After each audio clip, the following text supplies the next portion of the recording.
Olá, Banjimozinho estudioso, bem-vindo a mais um Lesa, a sua lição da Escola Sabatina em áudio que virou vídeo aqui no YouTube. Bem, continuamos nosso terceiro trimestre de 2016 falando sobre o papel da igreja na comunidade. Estamos já na nossa 10ª semana de estudo dentro desse trimestre. Hoje é 30 de agosto, uma terça-feira. Temos nosso verso temático da semana, essa semana inclusive, que fala sobre como Jesus conquistava a confiança das pessoas, certo? O verso temático de Lucas 5, verso 15, estava invertendo, é: porém o que se dizia a seu respeito cada vez mais se divulgava, e grandes multidões afluíam para o ouvirem e serem curados de suas enfermidades, ok? Então cada vez o que se dizia a respeito de Jesus se espalhava nas comunidades e multidões iam ao encontro dele para ouvirem e serem curados de suas enfermidades. Vamos lá. Mais vale o bom nome do que muitas riquezas, e o ser estimado é melhor do que prata e ouro. Isso está escrito em Provérbios capítulo 22, verso 1. Como o conceito expresso neste verso se relaciona com o nosso testemunho e esforço missionário na comunidade, certo? Bem, é bem simples, na verdade, uma interpretação possível disso aqui, né?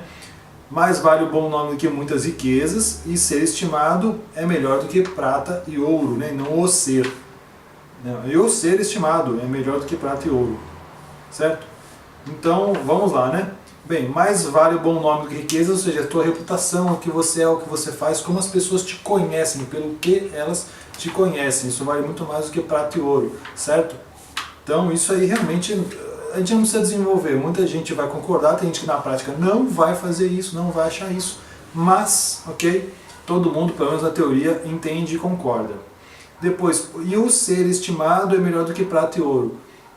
Aí fica assim, o ser estimado, ou seja, ser uma pessoa estimada pelos outros, benquisto pelos outros, vale mais do que prata e ouro, ou a pessoa a quem você estima vale mais do que prata e ouro.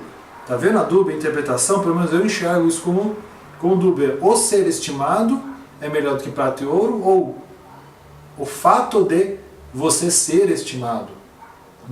As pessoas te quererem bem pelo que você faz é melhor do que prata e ouro, ou aquela pessoa de quem você gosta, ela tem que estar na frente nas suas prioridades do que a prata e o ouro. Das duas formas eu consigo entender as duas como válidas, ok? Então elas não são conflitantes. Bem, vamos lá, foi fácil, estamos começando bem, foi fácil. Então vamos lá, o que é capital social? Quando você faz investimentos em uma conta bancária, o valor dela cresce. O capital social consiste em relacionamentos positivos e produtivos que são tão valiosos quanto o dinheiro que está no banco.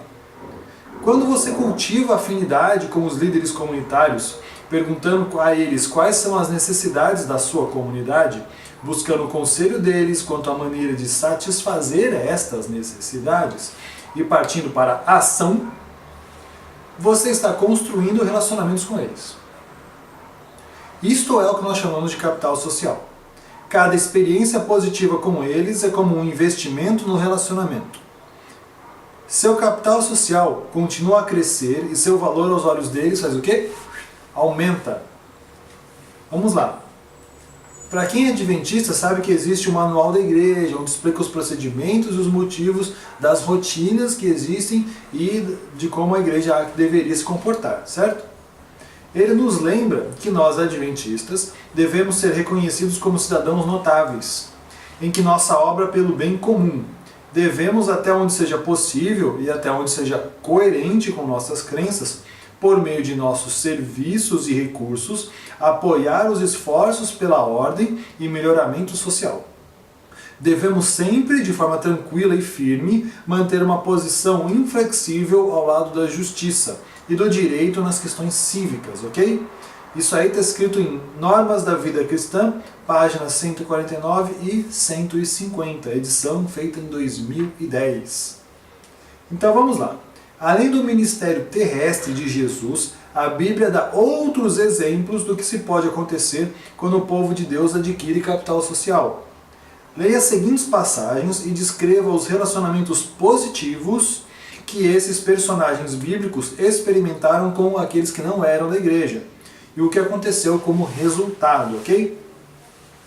Então vamos ver aqui agora quando a igreja, então, ou a pessoa, como tanto faz, se envolve com aqueles que estão fora e faz amigos, na verdade é isso que quer dizer, certo? Então, Atos 7, verso 9 e 10. Vamos começar com Atos 7, capítulo 7, versos 9 e 10.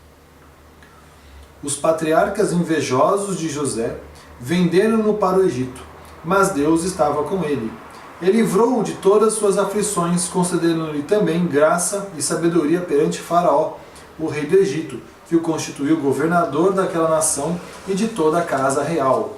Então aqui a gente tem, de novo, eles falando aqui no Novo Testamento sobre um acontecimento do Velho Testamento, que é a história de José, certo? José que foi lá vendido pelos seus irmãos, que tinham ciúme, filho de Jacó, né?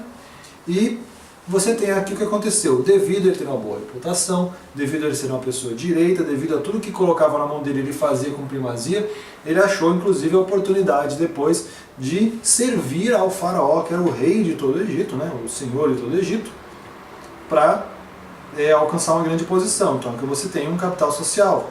Ele criou uma reputação para ele, ele tinha toda uma importância. E isso fez um bem pra caramba para ele. Eu estou agora aqui tentando chegar, já adiantando, nós vamos agora ler Gênesis também. Está pedindo aqui Gênesis capítulo 41.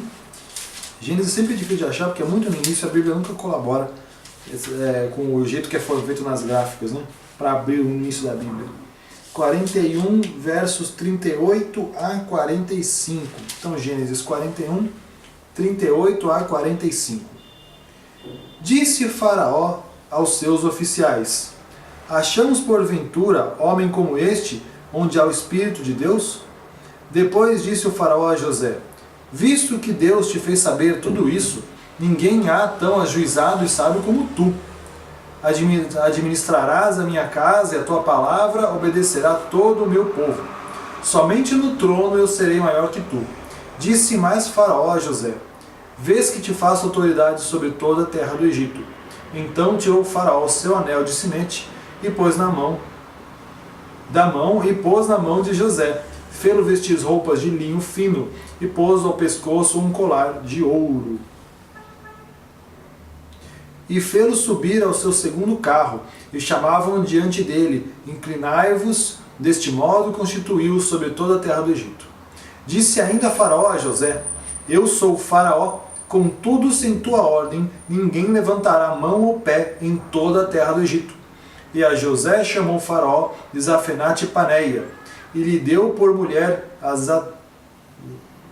Azenate, filha de Potífera, sacerdote de On, e percorreu José toda a terra do Egito. Certo? Então aqui você tem aqui um relato um pouco maior das honrarias que José recebeu, como foi, né? Que teve Atos dizendo que aconteceu com José, e aqui o relato realmente em Gênesis do ocorrido com José. Agora a gente vai para Daniel também, lê o que está escrito lá em Daniel 2, versos 46 a 49. Daniel, capítulo 2, 46 a 49. Então o rei Nabucodonosor se inclinou e se prostrou com o rosto em terra perante Daniel, e ordenou que lhe fizessem oferta de manjares e suaves perfumes. Disse o rei a Daniel: certamente o vosso Deus é Deus dos deuses, e o Senhor dos reis, o revelador de mistérios, pois pudeste revelar esse mistério.